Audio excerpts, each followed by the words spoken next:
I love wigs. They're so cute. I actually contemplated cutting all my hair off, just like buzzing it off so I don't have to worry about wig caps and just wear wigs all the time because they're great. And they're low maintenance compared to my hair, which is very high maintenance. Curly girls, you know what I mean. You know what I mean.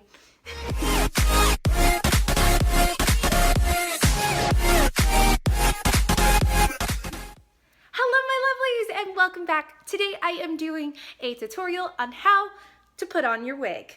Yep, this is one of my short hair wigs, and I actually really love this one because it's very close to my natural color, so I don't have to do much to it, and it looks very natural on me.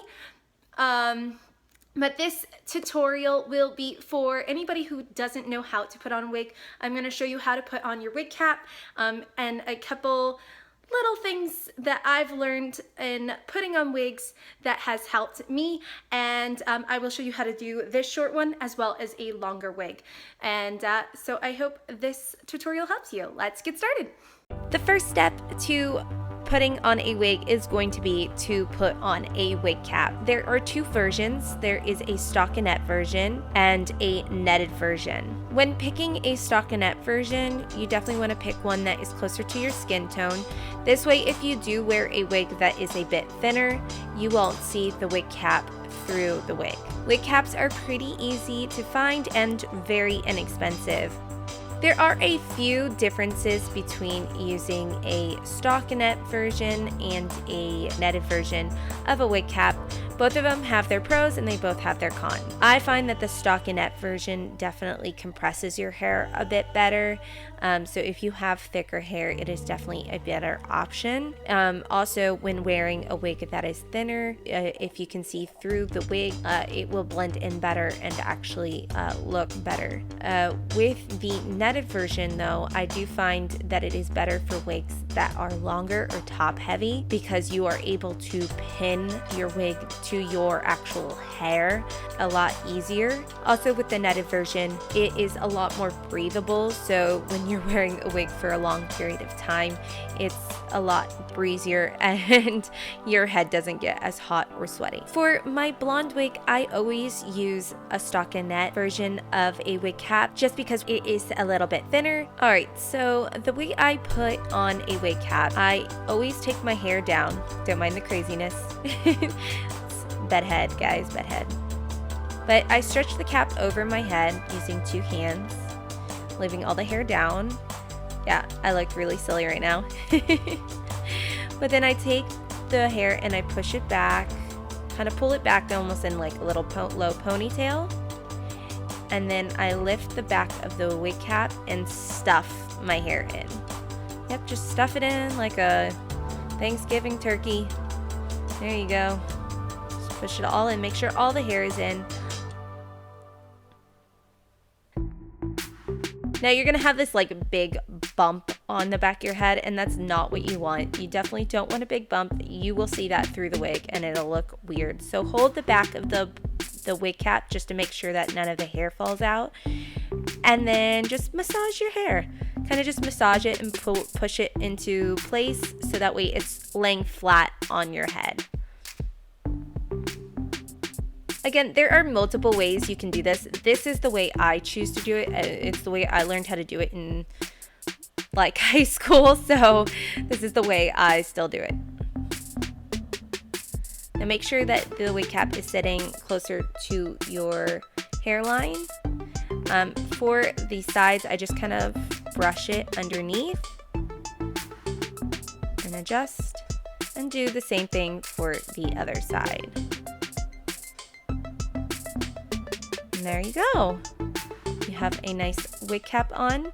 It is going to be flat enough that when you put your actual wig on, it won't be all lumpy or have a huge bump on the back of your head. Again, I do adjust it and make sure that it's right.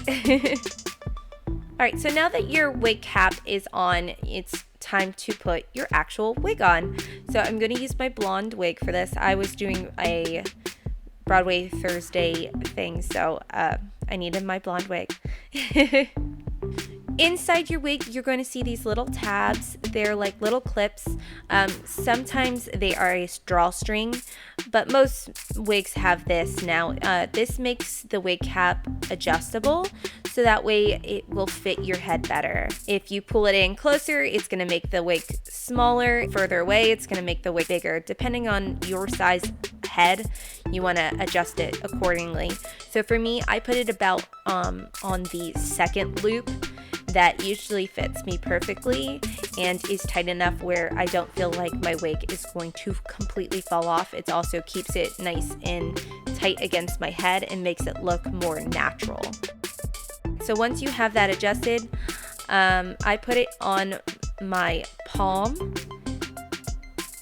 and then I pull the front on first, and then pull my hands towards the back, slide my hands towards the back of the wig, and try and finagle it, like pull it over the back of my head, and just adjust accordingly. Once you get it on, then you want to just kind of comb through it, try and adjust any hairs, fix it where you want to put it.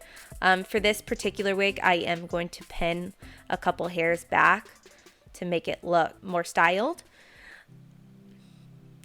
On your wig also, you're going to have these little flaps on the side that go right over your ear. Just make sure that those are in the proper place. So this is the wig on, and I have it pinned back a little bit just to make it look more styled and cute. But yeah, so that is the long-haired wig. For my short hair wig, I'm going to use this netted wig cap. I'm also going to use it because it's open-ended, so I can show you how to use an open-end wig cap as well. So with this, I just put it on almost like I do with a headband. You are going to put it over your head all the way down to your neck and pull your hair out of the back end of it, so it's just wrapped completely around your neck. Don't worry, you're not gonna get choked or anything like that. It is stretchy, so it's not gonna hurt you.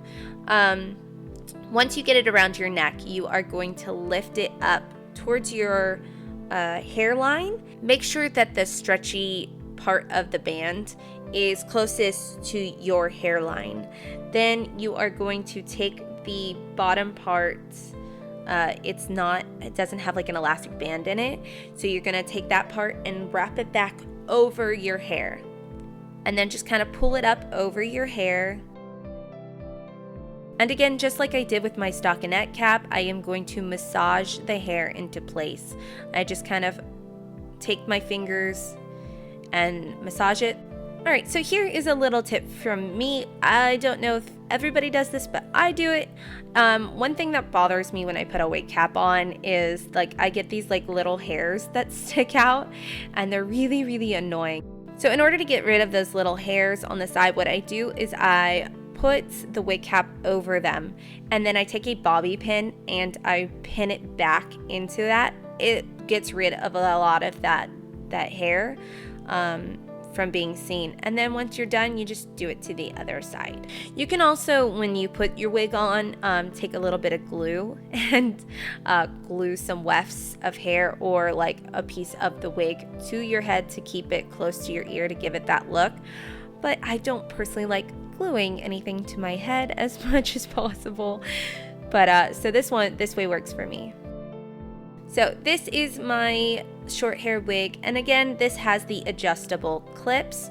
So I'm gonna adjust it. Again, I put this one on the second loop, and that again will fit my head very well, and I don't have to worry about it. So again, you're gonna just kind of stick your hands on the inside. I put my palms facing out, and then you're just going to stretch it back over your head. Make sure it covers the bottom of your hair. And then you'll just adjust it accordingly, just like you did with the long-haired wig. Again, you'll have these like little flaps. I'm trying to show them to you. It's kind of hard to see, but you'll see where they are. You'll feel that they kind of extend a little bit further down, and you just want to adjust those over your ears. and then style accordingly. For this one, I like it to look a little wispy. This is my Alice wig, so my Alice Cullen wig, so I use that and make it a little more wispy and styled. Bonus tips! Okay, so none of my wigs come with these, and I haven't actually purchased any. I am intending to purchase some for my Sailor Pluto wig, as it is a longer wig and does definitely need more, it needs to be secured better because it does tend to pull on the back. So I constantly feel like it's falling even though it's not. But a quick fix for that is to buy a wig comb or wig clip. These are little clips or like these little like petal looking combs that you can sew on into your wig cap and use those to help secure it better. Some of the higher range wigs will already have those included, but like I said, I have a small budget, so for somebody on a budget, your lower end wigs probably won't come with them, and you can just buy those separately and sew them in. They're not really that expensive. They're usually like $1 or $2. But yeah, so wig combs and wig clips. Another bonus tip. So wig caps are super inexpensive. You can find them on Amazon, and a lot of places will sell them in like groups. That's gonna be your best option. Honestly, only buying like one or a pack of 2 wig caps, you're gonna end up losing them. Trust me, I lose mine all the time, and I find them in the oddest places. I've actually heard a story of somebody finding theirs in a tampon box. So yeah, like how did that happen? I personally have found them in purses and bags, underneath couches, and all over the place, because you just yank your wig off at the end of a con, and then you're pulling the wig cap off too, and you just kind of toss it. So buying in bulk is the best option, and a lot of those will like the one that I just recently purchased, which I will put a link down to, is a group. It'll have some stocking caps, and it had 2 of the open-ended netted wig caps. So that was a great buy for me. That is it for my wig tutorial. I hope you guys learned a little something. Hopefully you are able to get your wig caps on and your wigs on. In the future, I will be doing a stylized wig, more of a backside heavy wig, as well as a lace front wig tutorial on how to put those on properly. But I hope that this one helped you for now. That is it for me. So if you like this video, or if you just like my face, please be sure to hit the thumbs up button. And if you'd like more videos like this, please hit the subscribe and the bell so you get notified the next time a new video is out. Until then, love you all. Mwah!